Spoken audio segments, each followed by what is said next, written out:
Seguimos con la unidad 3.32. Esta es la cuarta y última clase de este punto.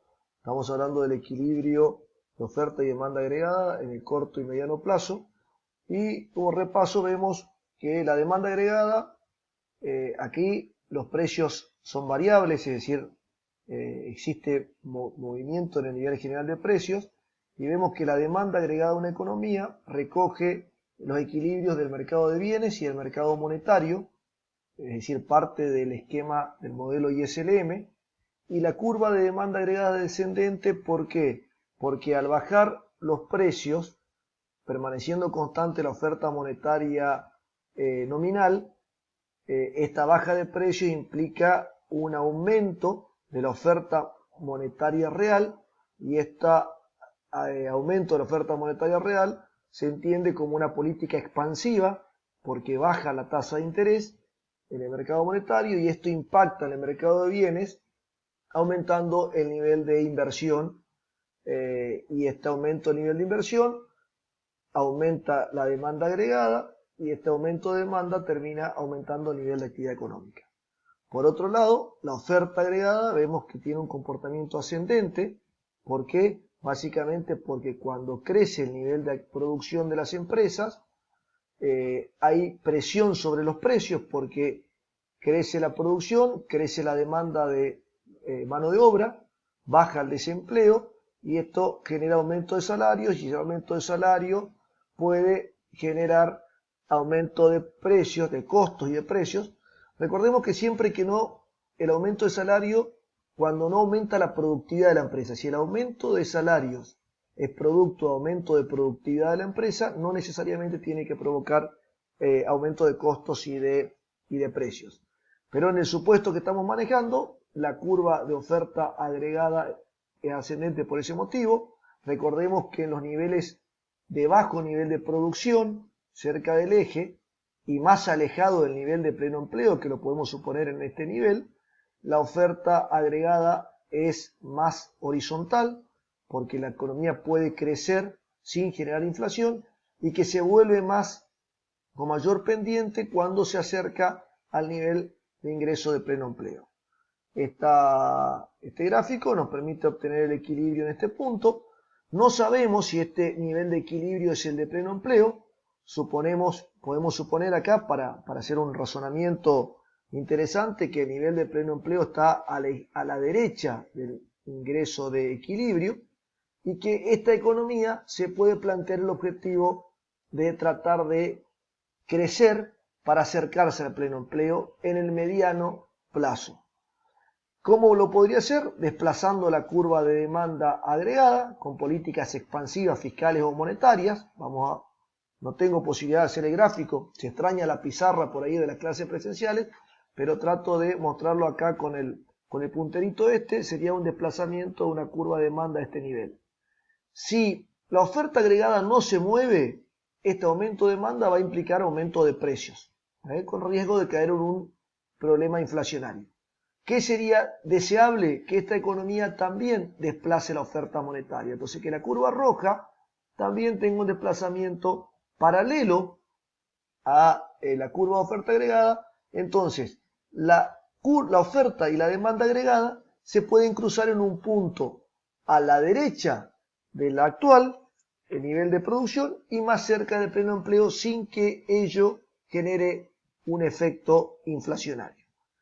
Vamos a ver acá, vamos a ver primero qué efecto tiene una política fiscal y monetaria en el modelo de oferta y demanda agregada. En el caso intermedio, que es el que nosotros estudiamos, no es ni el keynesiano, donde la curva de oferta agregada es paralela al eje de las abscisas y horizontal, ni es el caso clásico, donde la curva de oferta agregada es vertical y paralela al eje de las ordenadas. Este es el caso intermedio, que es el que refleja cómo funciona, bastante similar a cómo funciona la economía moderna.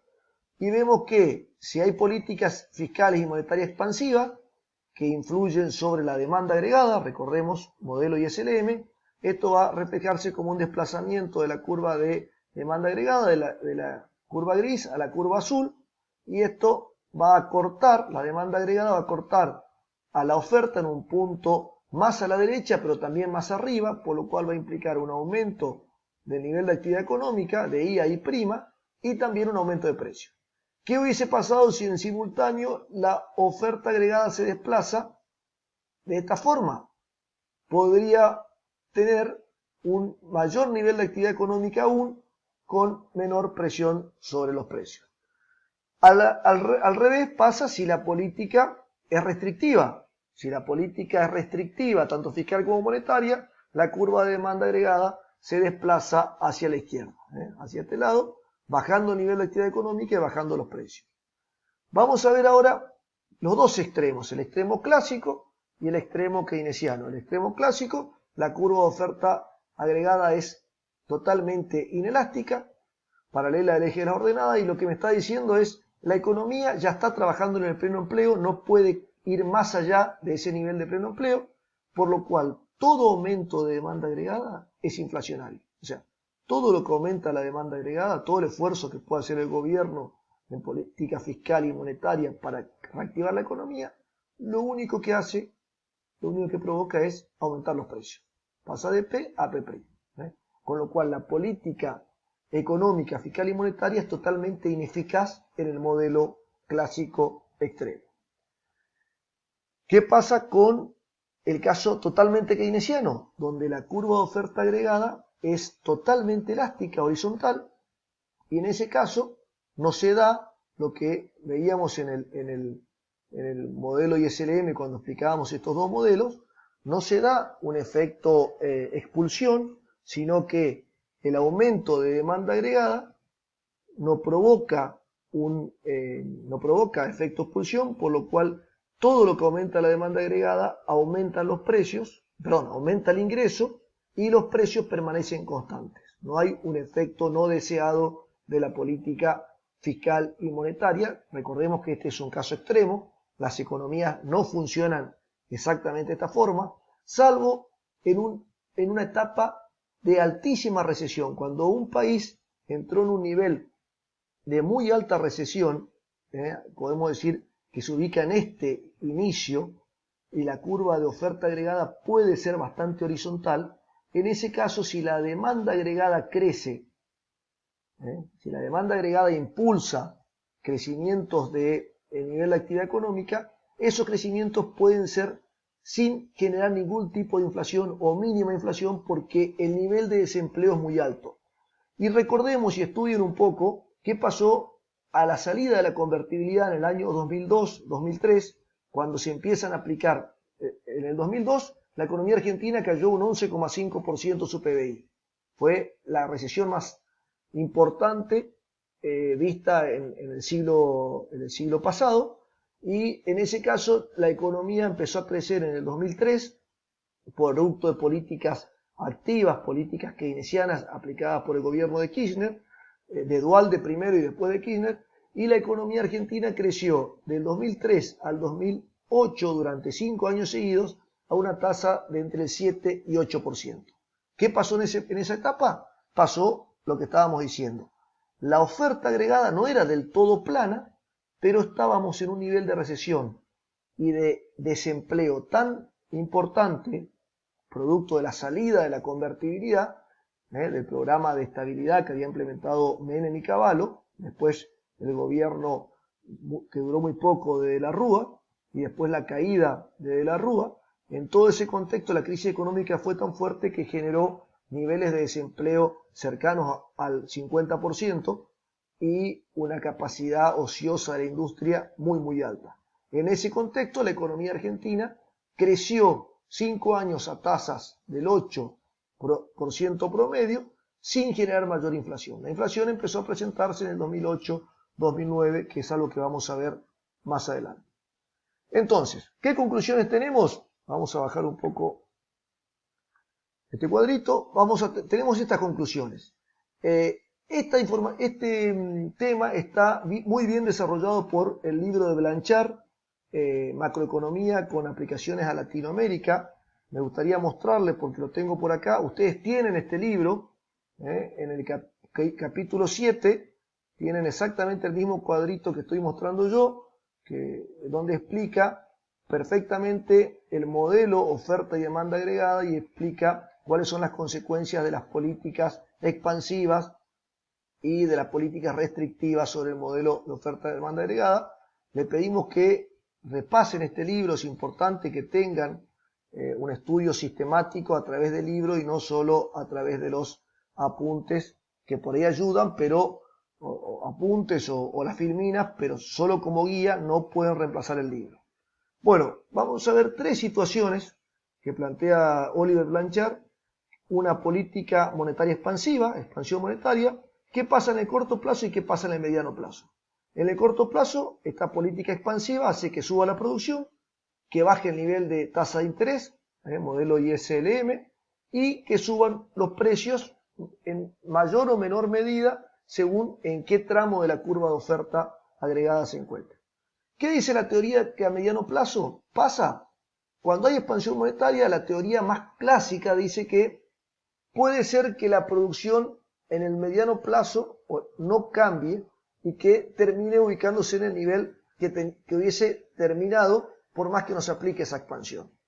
En realidad hay discusiones sobre si esto es tan así, porque en realidad si en el mediano plazo lograste crecer y a la vez la oferta agregada se reactiva y las empresas producen más, es muy probable que mejore tu trayectoria de crecimiento. Pero Blanchard y la teoría económica dice que a mediano plazo la producción terminaría en el mismo nivel que estaba, la tasa de interés también terminaría en el nivel que debería ir y que el nivel de precios termina subiendo. ¿Qué pasa con una reducción del déficit público? ¿Qué sería una reducción del déficit público? ¿Baja de gastos o aumento de impuestos? Esto es una política restrictiva. ¿Qué pasa en el corto plazo? Una política restrictiva hace que baje el nivel de actividad económica, hace que baje la tasa de interés y hace que bajen los precios. Y este producto de una política restrictiva en lo fiscal, a mediano plazo plantea que la producción no varía y que terminan bajando los precios producto de esta política. Y cuando se produce un shock externo, como puede ser una subida de los precios del petróleo o una catástrofe o lo que puede pasar con algo que no maneja variables exógenas, que no lo maneja un país, cuando suben los precios del petróleo puntualmente, que es un ejemplo que se estudia mucho en la economía mundial porque hemos tenido la crisis del petróleo del siglo pasado y siempre está latente ese temor de que vuelva a haber crisis. Ahora pasa todo lo contrario porque hubo una caída récord producto de esta pandemia. Entonces cuando hay, en este caso se analiza la suba del precio del petróleo, en el corto plazo baja la producción, sube el tipo de interés y suben los precios, producto de que suben los costos de producción, recuerden los tres factores que vimos, y a mediano plazo también baja la producción, sube los tipos de interés y suben los precios. O sea, el shock externo de suba de los costos genera el mismo efecto en el corto y en el mediano plazo. Para terminar, como conclusiones, podemos decir que en el modelo de demanda agregada y oferta agregada de corto y mediano plazo, las economías pueden ser sacudidas por movimientos endógenos, políticas fiscales o políticas monetarias, restrictivas o expansivas, y también pueden ser sacudidas por perturbaciones exógenas. Todas estas perturbaciones generan efectos dinámicos en los precios y en el nivel de actividad económica, y que esos efectos dinámicos muchas veces perduran en el tiempo y otras veces son más acotados en el tiempo y pueden ser reemplazados por otras sacudidas o por otras crisis. Es interesante, en el transcurso del dictado de la materia, vamos a analizar como factor exógeno, vamos a seguir analizando esta crisis, esta pandemia del coronavirus, qué efecto tiene en la economía mundial y qué efecto tiene en la economía argentina en función a las políticas aplicadas. Y este modelo de oferta y demanda agregada puede ser útil para tratar de ir entendiendo cuáles son los efectos que vamos a tener en los próximos años producto de esta crisis. Seguimos en la próxima clase con el punto 3.3 del programa de la materia macroeconomía. Muchas gracias y